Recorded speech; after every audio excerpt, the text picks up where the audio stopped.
Hello again, welcome inside the state capitol as another Outside the Echo Chamber coming to you from the 2025 legislative session, getting down to the nitty gritty. And one of the things that of course has to be worked on and has to be compromised is the budget bills from both bodies. And the House passing their bill last week, the Senate's still working on theirs. It'll be on its second reading today, and joining us now from Mon County is Senator Mike Oliverio. Mike, always a pleasure to have you on. We appreciate your time. Glad to be back. I know it's a busy day for you, so we'll try to get through this as efficiently as possible. Just talk a little bit about the bullet points of Senate Bill 300, where it stands right now, what you like about it, and what maybe some things that you don't like about it. Yeah, so the way the budget process works is every year the House and the Senate kind of take a turn running the budget first. Sure. And so this year is the House of Delegates' turn to run it first. They've passed the budget, sent their budget to us. We've been preparing our budget, and we hope to pass our budget tomorrow, which will be Wednesday. And then we'll spend about 3 days together trying to work out the differences. Maybe what people should know is that West Virginia's budget is about $19 billion. And that's all sources of revenue spent through all agencies of state government, about $19 billion. But about 5 of that is what's referred to as general revenue. Okay. And that's the part that the legislature each and every year specifically directs into state agencies for services and programs. So we're working on that $5 billion piece. The House did a lot of their work back in the fall. And so we didn't have this new governor at the time. Good so point. Their budget came out and looks rather different than what the governor handed off to us in February. Whereas our budget work was a little bit delayed because we knew the House started the process. Yeah, so, and I don't mean to interrupt you, but just to get into those numbers, the House bill is 5.115, so it's about 4% less than what the governor recommended. Your bill is within $1 million, so you're right there with him in terms of what you wanted to spend. Yeah, we're a little closer. We spent most of what the governor allowed us to spend. We put a little piece into our personal income fund to be able to make sure we can make all the refund payments to people when they file their taxes in the coming weeks. But you know, the basic priorities, I mean, education continues to be the dominant factor of the state budget, all the healthcare programs and services. Of course, it takes a lot of money to run all the state agencies. Always. And so we work through all of that. And the way we work through it is we do budget hearings on the Senate side. And we spend about 5 weeks every day doing budget hearings where we listen to every state agency as to what the needs are of our citizens that those agencies provide. And I would encourage anybody to tune in and watch some of those. I think it would make a great political science class for college students. That's a great point. To really learn about every state agency, because you know, when the Secretary of Tax and Revenue comes in, he brings every agency underneath him with him. And so that's how we work through the process. You remember high school? Would you have sat through I say let's do it at the college level. Yeah, let's do it at the college level. You might be a different breed because you probably knew at an early age what you wanted to do and in the public service realm. But you know, for the typical high school kid, I don't know if you can talk them into that. So what are some things in the budget bill that maybe you wish had been done a little bit differently, or there's some things that you wish had been put in that weren't, or vice versa? Yeah, we continue to struggle with funding to help people with early child care. And so we've moved some dollars around, drawing down some federal TANF dollars to be able to make that available. But I'm talking about the subsidies, oftentimes for the working poor, to be able to provide child care. Yeah. That's something where I think we need to continue to do more. So what you did, and also what the House version as well, that wasn't included in what the governor had presented, was basically a back-end surplus appropriation. Just talk a little bit about that and what that does and what that might mean. Yeah, sometimes there's a little bit of confusion in the budget in terms of the front of the budget and the back of the budget. But in reality, it's just a way to kind of maximize the dollars. Sometimes with state agencies, we give them a certain amount of money. We kind of watch how much of that money they go through the first 6 months of the year. Yeah. And then we come back during session and kind of help figure out about how much more they're going to need. So just some flexibility in how funding is done. And would give maybe like almost like a rainy day fund, where if you have extra money at the end of the day, you can appropriate that to where it needs to go. We think we're running on course right now to have a little more than $100 million in extra money at the end of the year. We'd like to see those dollars spent on roads and economic development initiatives.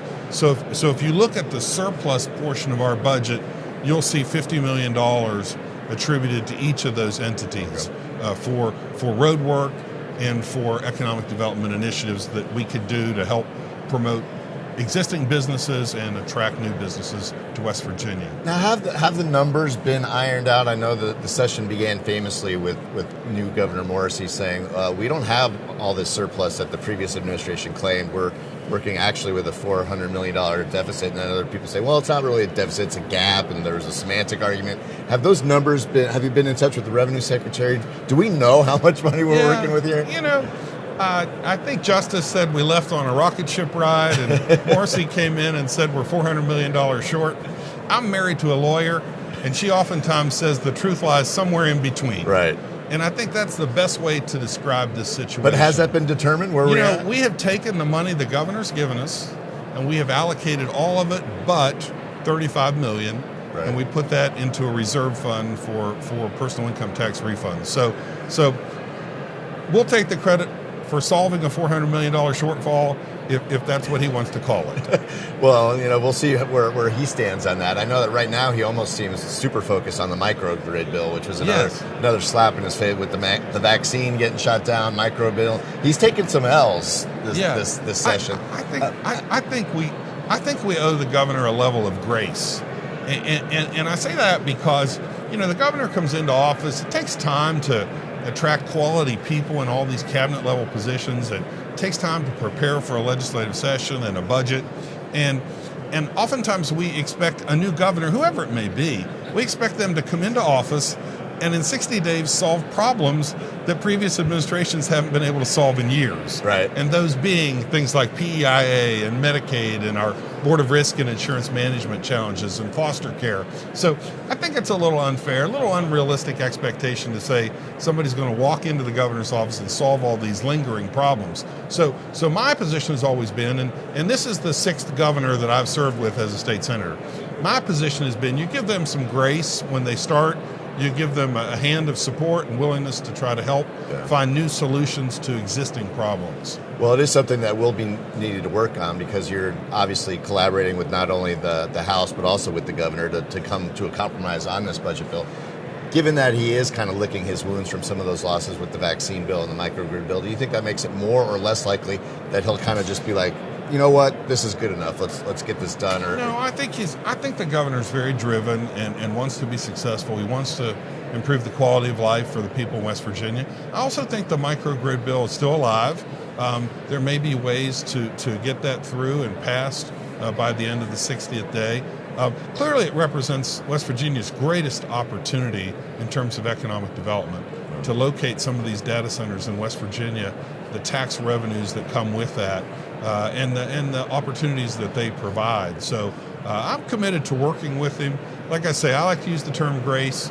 You got somebody new on the job, you just can't expect they're going to come in and solve all the problems of the state, but you do work with them and try to help be a part of solutions. I'm sure you've seen the headlines, you've heard the scuttlebutt that a lot of people are out there saying that nothing got done. This is a do-nothing session, nothing got done, they didn't work. I'm sure that you'll fight back on that a little bit, but in relation to sessions past, when it's been a little bit more of a circus, for lack of a better term around here, do you feel confident with the work that was done over these last 2 months? Yeah, I don't feel like we've done a lot, and I think more can be done hopefully in the coming months as this administration gets their legs underneath them and begins to maybe focus on some of these specific priorities individually.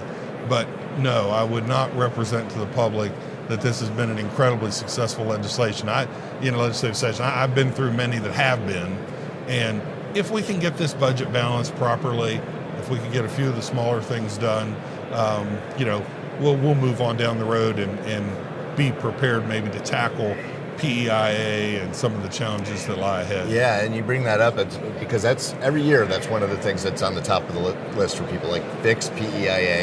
You hear a lot about the foster care system, and I know that there was monies appropriated to try to remedy that, and the prison overcrowding and staffing issue.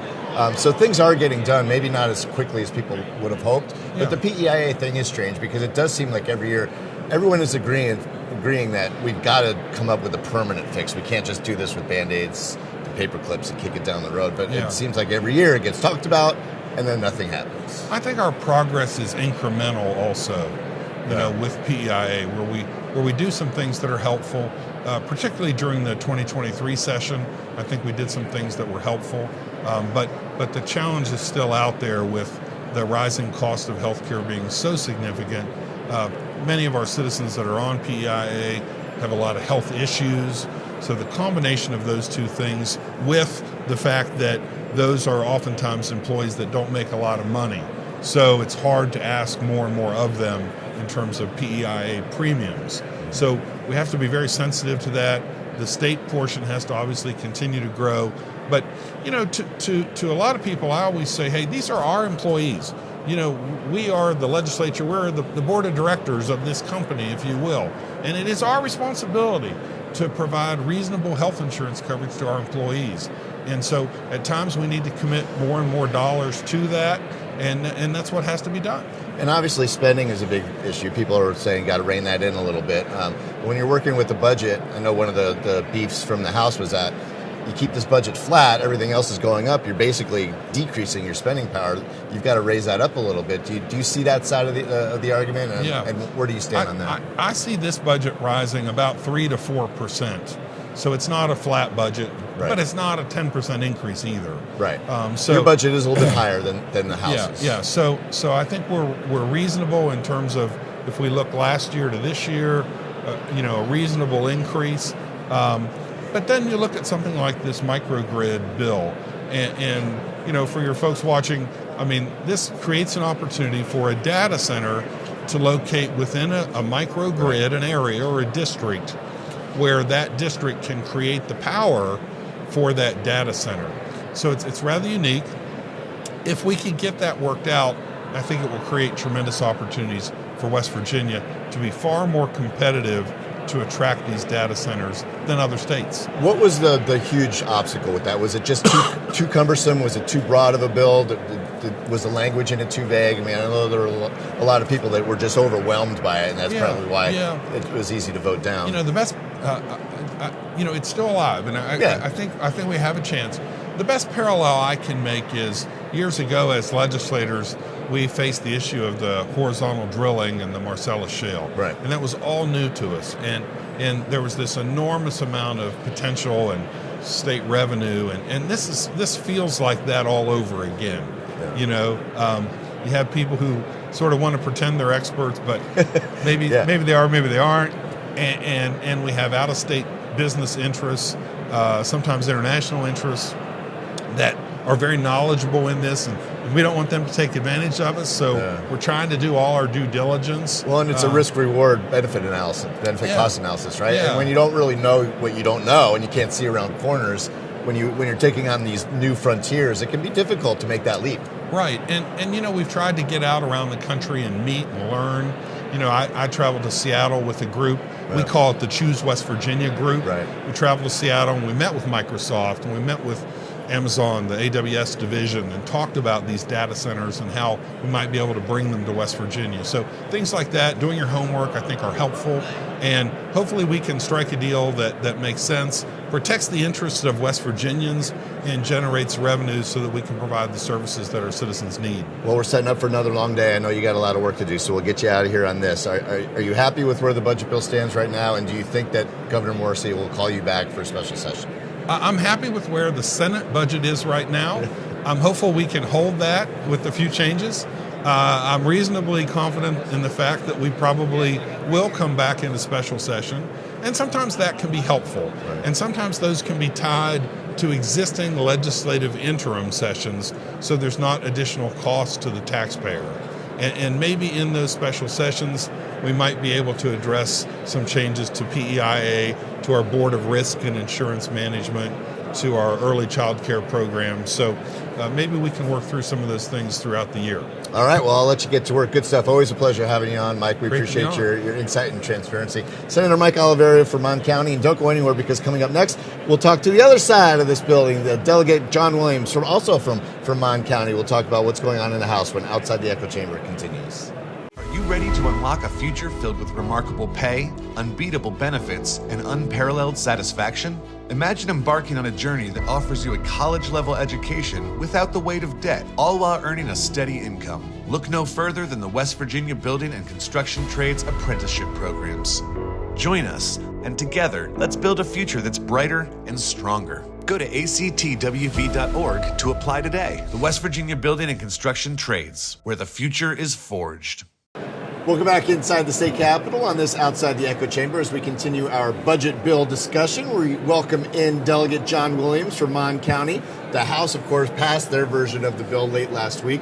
$5.115 billion, a little bit less, about 4% less than what the governor had suggested. So that's not an insignificant number, but close enough where there's probably a compromise in there somewhere. I'll let you go ahead and give us the bullet points, maybe some things you like about that bill, and more importantly, maybe some things you don't like. Yeah. So I think to speak about the budget, you need to speak broadly about what we've been doing in West Virginia. So the past 10 years, we've run a so-called flat budget, which means we have either decreased or stayed the same in terms of expenditures.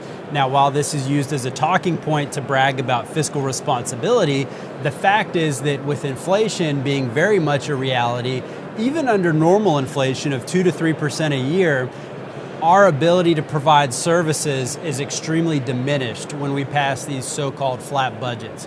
So in reality, to provide the same services that we had 10 years ago, we would need to pass a $5.8 billion budget. But the fact is we can't afford it because of some of the tax cuts we've given largely to the richest people in West Virginia. And so we find ourselves in this spot where we can't afford services like, I hate that the House budget has cut Medicaid. I hate that the House budget is not putting money into child care. I really don't like that we're cutting $15 million from WVU. And so those are all pain points that I have with this particular budget that I think could have been remedied had we just continued to at least keep up with inflation to maintain our services. Now, the obvious analogy here to break it down to like dinner table topics is the budget is what you have to work with. So for a family at home, it would be like your wages staying the same, but everything else getting more expensive. So your spending power decreases even though you're making the same amount of money. Exactly. So that's a great analogy. And I know some people who will say, well, the way we pay our mortgage, we just take one of my wife's paychecks and that's the mortgage payment. Right. Well, the mortgage payment has gone up and you're trying to pay for that with that same paycheck. It doesn't work. The math doesn't work out. And so what's happening is we're not providing as much as we did to schools. We certainly aren't giving pay raises to teachers. So we aren't keeping up. Now, there didn't seem to be too many differences that could, down the line, make it harder to come up with a compromise, because obviously this is a collaborative effort. You'll pass your version, the Senate has passed its version, and then the governor will weigh in, and you have to come to some kind of you're constitutionally obligated to pass a balanced budget, so that will get done. One thing that was added in both chambers was that back-end surplus appropriation. Talk a little bit about that and how that differs from what the governor's recommendation had looked like. Yeah, so surplus funds are something that we'll sometimes call back of the budget. And what that means is that after we spend money on XYZ, if there is money left over, we'll fund this. And it goes in sequential order. So if item 1 in the back of the budget is $10 million, we will fund that first. And once that gets fully funded, we move on to item 2, on and on and on and on. The back of the budget this time is actually smaller than it has been in years past when we used to pass so-called skinny budgets. Again, what I think is just nothing more than a political ploy to say, look at how small we made government this year. and even though we knew that we were going to fund these things in the back of the budget. I think when it comes to government accounting and budgets, let's just be transparent. Let's say what we're going to fund up front instead of doing this to try to brag about fiscal responsibility and what have you. And that becomes a difficult balance and a challenge, especially with what we see federally, where with DOGE famously going in and making all these cuts, and people saying, whoa, let's maybe do this a little bit more responsibly and strategically. It seems like they're going in with the heavy tools and chainsaws and hatchets. Yeah. You got to make sure what you're cutting isn't essential, but is there any more meat on that bone? That's a tough balance to strike. Precisely, and it is a tough balance, and I have no doubt that at the federal level there is some amount of waste because that budget is just so big. But you often hear people talk about government, and someone will point to a study that costs $30 million to study what lobsters' fingernails are made out of, or something ridiculous.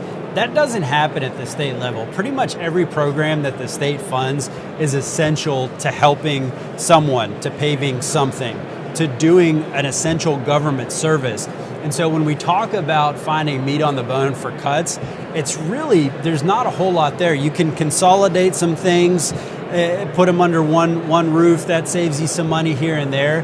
But in terms of wide swath of cuts, there's nothing that you can do that won't significantly hurt hundreds of thousands of people. As one of the few Democrats left, I mean, this building is getting redder and redder every year, it seems like. Has it become more of a challenge and more difficult to get some of those things that are traditionally leaning left issues through? You mentioned things like cuts to Medicaid and things like that. Is it tough to deal with the numbers that you have to make sure that those voices are heard and that those issues are brought up? It is, but I don't think that West Virginians have completely abandoned the issues that Democrats fight for. I think as Democrats, the buck stops here. As Harry Truman famously said, as Democrats, we need to do a better job of explaining our priorities, of explaining these services and why we care about them. But what I'm getting at is to the level that we can still fight effectively for these programs with only 9 people is largely because West Virginians still care about these issues. And it's our job to make sure that they remember that when they go vote, that West Virginia Democrats are the ones who are trying to grow the middle class, not shrink it. And some of the things that they talked about over the last couple of sessions that needed to get funded, needed to get fixed and worked on, the prison system, there was $30 million, I believe, appropriated for Division of Corrections and Rehabilitation. Another, I believe, was it $90 million to the DHS, the new Department of Human Services. Yeah. Are you okay with those line items, or would you like to see more, or maybe less and shuffled around somewhere else? I think particularly with DHS, I think it's $60 million for foster care and $30 million for adoptive services. I think those are things that we definitely have to fund. So I'm very happy with those. Anytime that you have foster kids living out of a trash bag, staying in a hotel unsupervised, we need to prioritize that and give money there. Again, my question is, are we giving enough money? Are we just kind of playing catch up because it's been so underfunded, and it's this moving target, and instead of leading the receiver downfield, we're throwing it 5 yards behind him. We need to keep up with these things so that it's not such a pain point when we do finally do it. So I'll give you an example with teacher pay raises. We wait so long to give a teacher's pay raise that by the time we do account for it in the budget, it hurts because we let it go too long. If we would just address these things year by year, and we have time to do that, if we would address them year by year, it would be much less of a pain point. Kind of like paying off your credit card. If you take care of it every month, it's not that big of a deal. If you let it build up, then all of a sudden you're like, whoa. Exactly. And there's legislation that I've introduced for a few years now that would tie government salaries to inflation. So that if we say that $50,000 is a fair wage in 2015, again, with inflation being a reality, if that's the purchasing power we think is fair for a teacher, let's just make it automatic every year rather than relying on the political will of the legislature. Every year when we talk to people about what would you like to see addressed, what needs to be addressed, one of the big topics is PEIA, and it seems like we went another year talking about it, but not really putting anything into it. So where do we stand on that, and where do we go from here? I thought that would be the big issue of the session, and we would have a fix one way or the other, whether I liked it or not, whether they liked it or not. That I thought it would be addressed. It hasn't been addressed. I think what we're going to do is just kind of fund it with one-time money, which again, that's Band-Aids and paper clips. Band-Aids and paper clips, that's right. And we're just kicking that can down the road. I mean, at some point this thing's going to come home to roost, and we need to be brave. We need to be politically brave and look these problems in the face and try to tackle them, because the longer you put off these worrisome events, the more it just gets worse. So we're coming up now on the end of session. So still a lot of work to be done. And as we mentioned, it takes compromise. You have to get it done. What's that process like, collaborating with not only with your colleagues in the House, but also compromising with the Senate's bill and what that will look like, and then what the governor wants done? How does that collaborative process work? So I wish that collaborative process, I wish that it went to conferees, so that it was a little more public of a process. I think the negotiations are happening right now. But I wish that they would send it to an official conference committee. That way, me as the minority chair of finance, I would potentially have a position on that committee. And if they don't like my ideas, vote them down. You've got the votes to do that. But let's get the process out there so that the public can see it. So what's going to happen is there will be a compromise bill, and that in the past has been dropped on the members at 8 p.m. on the final night, and it's kind of vote for this or we don't have a budget. Right. And I think that process is no good. You think you'll get called back for special session? Based on things I've seen, yes. I don't know if that'll be for the budget, but based off of some legislative priorities of the governors that haven't gone through, I would say probably at some point. I know you're busy. We'll get you out of here on this as one of the few Democrats in the body. Yeah. Each and every year there seems to be something that boils up that turns into like national headlines, and it usually centers around social issues. Yeah. And people have the microscope on West Virginia going, what's going on in West Virginia? This year it seemed to be a little bit more tame on that level. There were some things like the Women's Bill of Rights, but that almost seemed more performative than anything, because those type of laws were already in the code. Do you view that as a win from the Democrat side of the aisle, that we really didn't get into the whole like tit for tat over social issues that kind of just create these talking points? I think it's less a win for the Democrats and more a win for the people of West Virginia, that we aren't debating issues that really don't matter to anyone. The only reason we're doing them is because it makes for a good mail piece to send on your political opponents. So with that being said, we saved time on some of those issues, but we didn't fill that time, in my estimation, with meaningful policy work. And it has been quiet on the social issue front. But if you look at the House Health Committee right now, they're starting to run some of these Senate bills that do delve into the social stuff. So while maybe it didn't occupy the narrative the entire session, this last week is going to be very social issue heavy. And a busy week, and I know you got a lot of work to do, so we'll let you get back to the floor, and then about to start now. Delegate John Williams, thank you for your time, sir. Yeah, thanks, we appreciate it as always, and good luck getting all that settled. Thanks, man. Appreciate it. We'll be right back with more Outside the Echo Chamber after this. CJU is a great company to work for. We've been around for 78 years. We are an underground utility construction company all across the East Coast. We are rapidly growing, and we're seeing a huge growth in this market, a huge need for employees. We are always looking for those that are experienced, those that are trying to get their foot in the door. We have positions for everybody. We offer competitive pay. We offer competitive benefits. We take pride in having a family atmosphere at CJU's, and it's truly just a family company. Welcome back inside the state capitol on this Outside the Echo Chamber. And remember, if you're listening to us right now on Spotify or Apple, drop us a like and subscribe so you'll know when the newest edition of Outside the Echo Chamber drops. That's going to do it for today's show, but we want to thank our guests, Delegate John Williams from Mon County and Senator Mike Oliverio, also from Monongalia County. But most of all, thanks to you for joining us for another episode of Outside the Echo Chamber. And we will be back Thursday as the session gets down to the final few days as we continue to talk about issues that are important to you and your family. Until then, I'm Rick Lord. Take care.